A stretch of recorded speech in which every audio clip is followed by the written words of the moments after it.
Hi, welcome to E's Kitchen. Today we're going to make sofrito. It consists of cilantro, culantro, which is also known as recao. We're also going to use garlic, ajices dulce, which are small sweet peppers, a bell pepper, whether it's green or red, a medium-sized onion, garlic, and a Cubanelle Italian pepper. Let's begin. So here we have first our garlic knots. These garlic knots came in a container like this, full, and I split it in half because I usually make 2 batches. So that's half of that packet here. Sometimes you'll find them in a container like this at your supermarket. Same thing, take half of what you have, split it so you're making 2 batches. And it's good to save these containers because when you're double prepping all of this, you'll get about 4 to 5 batches of sofrito. If you make 4 containers, 1 goes in the fridge, the other 3 go in the freezer. And then you use, as you finish one, you open up the other, defrost, keep it in the refrigerator. It never goes bad. Okay, next we have our Ajices Dulce. A lot of places, depending on where you're at, do not sell this. This usually comes from like Costa Rica, the Dominican Republic.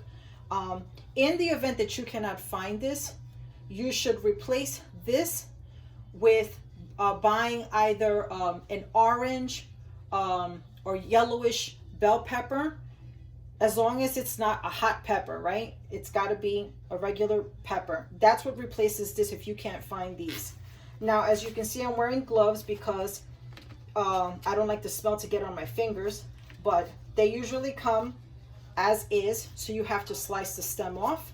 There's seeds inside, and it's best to get all of that. You scrape it with your thumb and you take the seeds out and discard everything. Okay, so here you have your ajices dulce, and they're cut in half and ready to go. Next is your onion. I vary. Sometimes I usually use a white onion or a yellow onion or red onion, depending on what I want. My mom taught me this trick. This is a knee-high. I keep knee-highs underneath the sink. I tie them up, and this preserves the onion from going bad. So then when I need the onion that I'm going to use, I just go ahead and snip it right where the knot is at, and I take the onion out. You should go ahead with your onion, take the first layer off, and make sure that you're cutting this onion in 4s. So best, again, take the skin off, because you're not putting this in the ingredients. You're just putting the onion, and make sure that you're cutting the onion in half. With the onion, as you can see, I've cut it in half, and I'll also cut it in half again.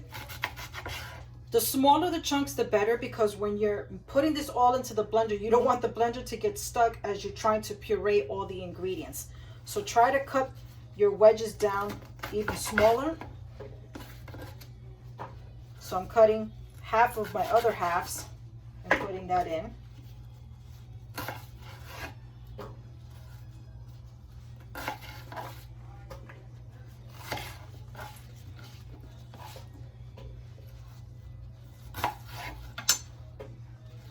That one's small enough. Okay. Next is your Cubanelle pepper. I like to just cut it down the middle, open it up, and discard the seeds. Here I will cut it the long way first.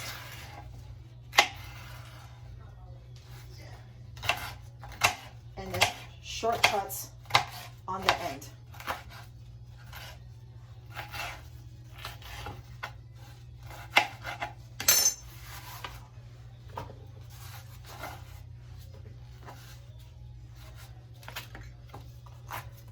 Again, flatten it out if you have to. It doesn't have to be perfect, because all you're doing is just trying to get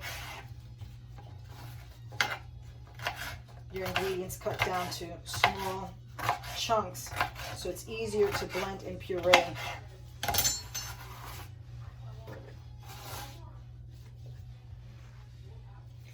Here you have your Recao, your Culantro.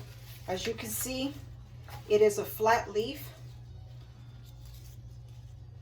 And I usually cut it right at the base of the stem. So I'll put like about 2 of my fingers and hold it at the base, and that's how much I cut off. And I discard that. And then the rest, I try to roll it and get it as tight as possible. And again, cutting it in small chunks.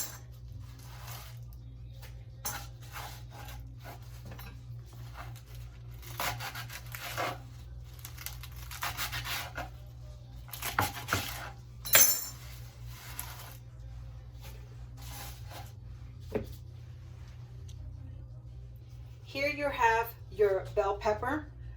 You could use a green one or a red one, it's up to you. I've cut it in half, and again, it comes with the seeds. I'm going to make sure I scrape it all out.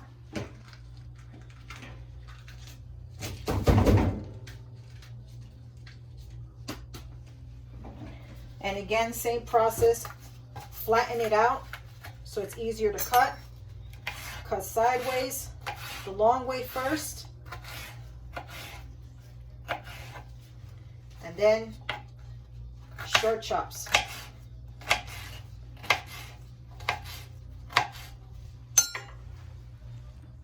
Here you have your cilantro. This is a nice bushel of cilantro. Now, one thing to note, going back to the Recao, the Culantro, in case I did forget to say, if you can't find that flat leaf Culantro in your supermarket, you should get a very smaller bushel of cilantro to incorporate in that and make up for the Recao that you don't have. Here, same process as with the Recao. I go about a handful of the stem, and right at the base of where my thumb is at and my first finger, I cut the stem off.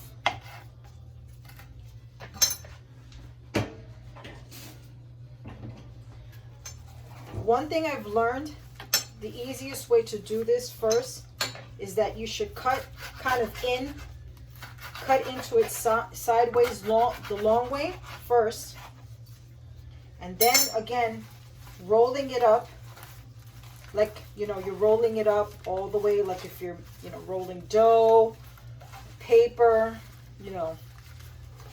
Grab it until you got a good amount of it in your hand, and then start cutting it short chops. Short chops. So you're just getting that. You don't want to throw all of this in there because the blender will be there forever trying to chop all this up. You want to avoid doing all that. And you'll see some stems in there kind of like incorporated. When you see that you've reached no more leaf, that there's actually hardly any leaf left, that's where you can stop also and discard the rest.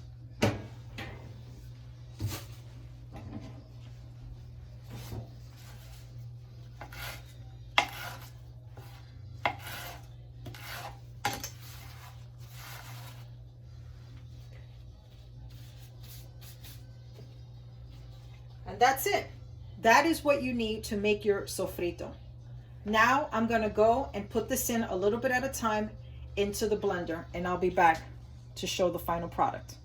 I'm going to begin the process of putting a little bit at a time, and I try to grab a mixture of everything that I've put in. So I don't start off at the very top with whatever's sitting there, which is the cilantro, but I go a little bit at a time.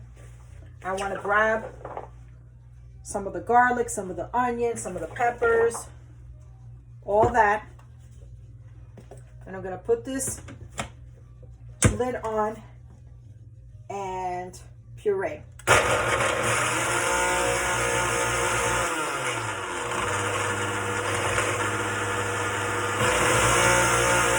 takes a few minutes to get going, but eventually it starts moving. Sometimes I have a spoon that I have readily available,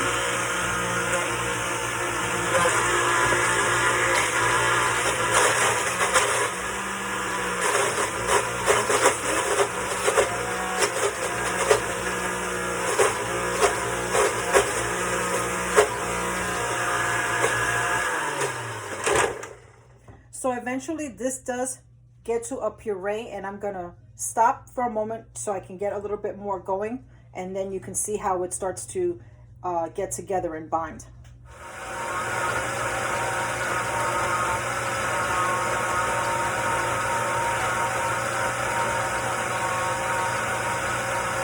I like to stop sometimes 3/4 of the way to kind of air out the bottom so that everything is moving around as it's blending, so I can finish off the last of what I have here in this bowl to puree. For my first batch, all of my ingredients have been incorporated, and you can see I've blended it on puree until it almost looks like a thick smoothie. Now I'm going to start putting them in the containers. I've begun the process of filling my containers.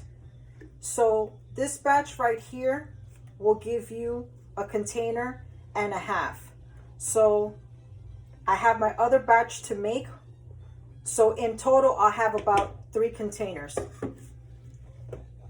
And as you can see, I filled it just right underneath the brim of where the lid would come on.